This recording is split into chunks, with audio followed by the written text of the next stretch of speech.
Hi hello friends, ಇವತ್ತು ನಮ್ಮ ಯಜಮಾನ್ರು ಚಿಕನ್ ತಂದಿದ್ದಾರೆ.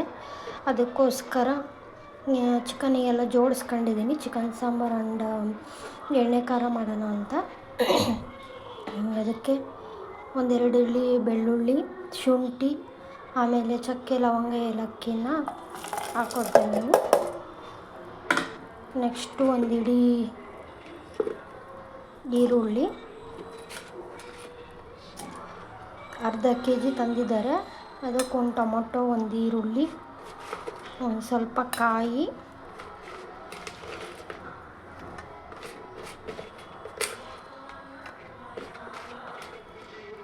ಸ್ವಲ್ಪ ಕೊತ್ತಂಬರಿ,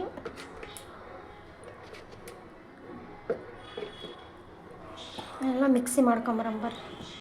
ನೋಡಿ ಫ್ರೆಂಡ್ಸ್, ಮಿಕ್ಸಿ ಮಾಡ್ಕೊಂಬಂದೆ. ನೋಡಿ ಈ ಥರ ನುಣ್ಣಗೆ ಪೇಸ್ಟ್ ಮಾಡ್ಕೋಬೇಕು.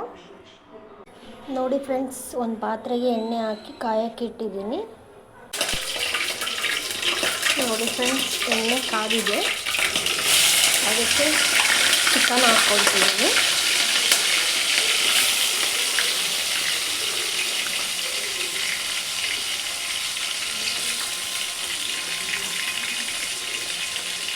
ಚಿಕನ್ನ ನೀಟಾಗಿ ಅರಶಿನ ಹಾಕಿ ಚೆನ್ನಾಗಿ ತೊಳೆದಿಟ್ಕೊಂಡಿದ್ದೆ. ನೋಡಿ, ಇದಕ್ಕೆ ಸ್ವಲ್ಪ ಅರಶಿನ ಮಿಕ್ಸ್ ಮಾಡ್ತಿದ್ದೀನಿ. ನೆಕ್ಸ್ಟು ಇಲ್ಲಿ ಮಾರುತಿ ಖಾರ ಪುಡಿ ತೊಗೊಂಡಿದ್ದೀನಿ.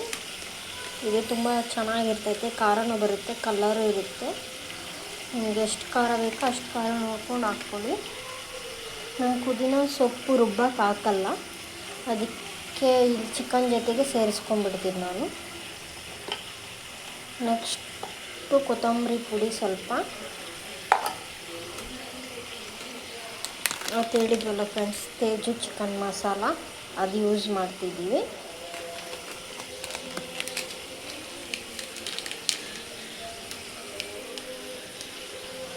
ನೋಡಿ, ಇಲ್ಲಿ ಚೆನ್ನಾಗಿ ಮಿಕ್ಸ್ ಮಾಡ್ಕೊಳ್ಳೋಣ. ಮಿಕ್ಸ್ ಮಾಡಿಕೊಂಡು ಒಂದು 5 ನಿಮಿಷ ಕುದಿಯೋಕ್ಕೆ ಬಿಡೋಣ.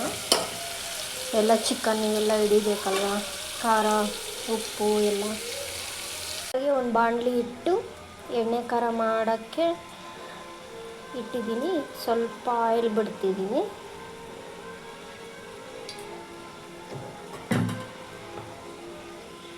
ನೋಡಿ, ಚಿಕನ್ಗೀಗ ಸ್ವಲ್ಪ ಅರಶಿನ,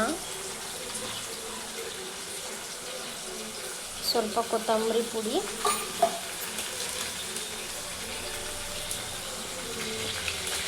ತೇಜು ಚಿಕನ್ ಮಸಾಲ. ನೋಡಿ ಫ್ರೆಂಡ್ಸ್, ಇಷ್ಟೇ. ಇದಕ್ಕೆ ಚಿಕನ್ ಹಾಕಿ ಅದಕ್ಕೆ ಸ್ವಲ್ಪ ಅರಶಿನ, ಉಪ್ಪು, ಸ್ವಲ್ಪ ಖಾರದ ಪುಡಿ, ಸ್ವಲ್ಪ ಚಿಕನ್ ಮಸಾಲ, ಪುದೀನಾನ ಈ ಥರ ಹಾಕ್ಕೊಂಡಿದ್ದೀನಿ. ಸ್ವಲ್ಪ ಶುಂಠಿ, ಬೆಳ್ಳುಳ್ಳಿ ಶುಂಠಿ ಪೇಸ್ಟ್ ಹಾಕಿದ್ದೀನಿ. ಮತ್ತು ಇನ್ನೇನು ಆ್ಯಡ್ ಮಾಡಿಲ್ಲ ಇದಕ್ಕೆ. ಇಷ್ಟೇ ಎಣ್ಣೆ ಖಾರ. ಇದು ನೀಟಾಗಿ ಬೇಯಿಸ್ಕೋಬೇಕು. ಬೇಯಿಸ್ಕೊಂಡ್ರೆ ಎಣ್ಣೆ ಖಾರ ರೆಡಿ ಆಗುತ್ತೆ. ನೋಡಿ ಫ್ರೆಂಡ್ಸ್, ಈ ಕಡೆ ಚಿಕನ್ ಚೆನ್ನಾಗಿ ಬೆಂದಿದೆ. ಇದಕ್ಕೆ ರುಬ್ಬಿಟ್ಕೊಂಡಿರುವಂಥ ಮಸಾಲೆ ಆ್ಯಡ್ ಮಾಡೋಣ.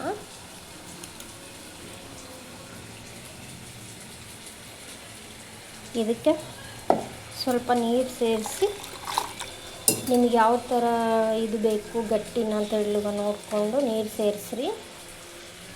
ನಾನಿಲ್ಲಿ ಸ್ವಲ್ಪ ಗಟ್ಟಿಗೆ ಮಾಡ್ಕೊಳ್ತಿದ್ದೀನಿ. ಆಯಿತು, ಇದನ್ನು ನೀಟಾಗಿ ಮಿಕ್ಸ್ ಮಾಡೋಣ, ಕುದಿಯೋಕೆ ಬಿಡೋಣ. ಆಯಿತಾ? ಇಲ್ಲಿ ನೋಡಿ, ಎಣ್ಣೆ ಖಾರ ಒಂದು ಕಡೆ ಒಲೆ ಮೇಲೆ ಇಟ್ಟಿದ್ದೀನಿ. ಅದನ್ನು ನೀಟಾಗಿ, ಇದಕ್ಕೆ ಯಾವ ಮಸಾಲೆನೂ ಬೇಡ, ಇಷ್ಟ ಆದರೆ ಸಾಕು. ಚಪಾತಿ ಜೊತೆಗೆ ಅನ್ನಕ್ಕೂ ಕಲಿಸ್ಕೊಂಡು ತಿನ್ಬೋದು, ಭಾಳ ಚೆನ್ನಾಗಿರುತ್ತೆ. ಹಂಗೇ ತಿನ್ಬೋದು. ಇದಕ್ಕೆ ಸ್ವಲ್ಪ ನೀರು ಬಿಟ್ಕೊಂಡು ಕುದಿಯೋಕೆ ಬಿಟ್ಕೊಳ್ಳೋಣ. ಇದು ಚೆನ್ನಾಗಿ ನೀಟಾಗಿ ಪೀಸ್ ಎಲ್ಲ ಕುದಿಬೇಕು. ಎಣ್ಣೆ ಖಾರ ಆಗೈತೆ. ಒಂದು ಬೌಲಿ ಸರ್ವ್ ಮಾಡ್ಕೊಂಡಿದ್ದೀನಿ. ಇದಕ್ಕೆ ಚಪಾತಿ ಮಾಡಿದ್ದೆ. ನಮ್ಮ ಮನೆಯವರು ಗೊತ್ತಿಲ್ಲದಂಗೆ ರೊಟ್ಟಿ ತಗೊಂಬಂದಿದ್ದಾರೆ. ನಿಮಗೆ ಯಾವ್ದು ಕಾಂಬಿನೇಷನ್ ಆಗುತ್ತೋ ಅದು, ರೋಟಿ ಇಲ್ಲ ಪರೋಟ, ಚಪಾತಿ, ರೊಟ್ಟಿ ಯಾವ್ದು ಬೇಕಾದರೂ ತಿನ್ಬೋದು. ನೋಡಿ, ಚಿಕನ್ ಸಾರು ಆಗಿದೆ. ನೋಡಿ ಎಷ್ಟು ಟೇಸ್ಟಿಯಾಗಿ ಬಂದಿತ್ತು. ನೀವು ಒಂದ್ಸಲ ಟ್ರೈ ಮಾಡಿ. ಏನಾದರೂ ಇಂಗ್ರೀಡಿಯೆಂಟ್ಸ್ ಬೇಕು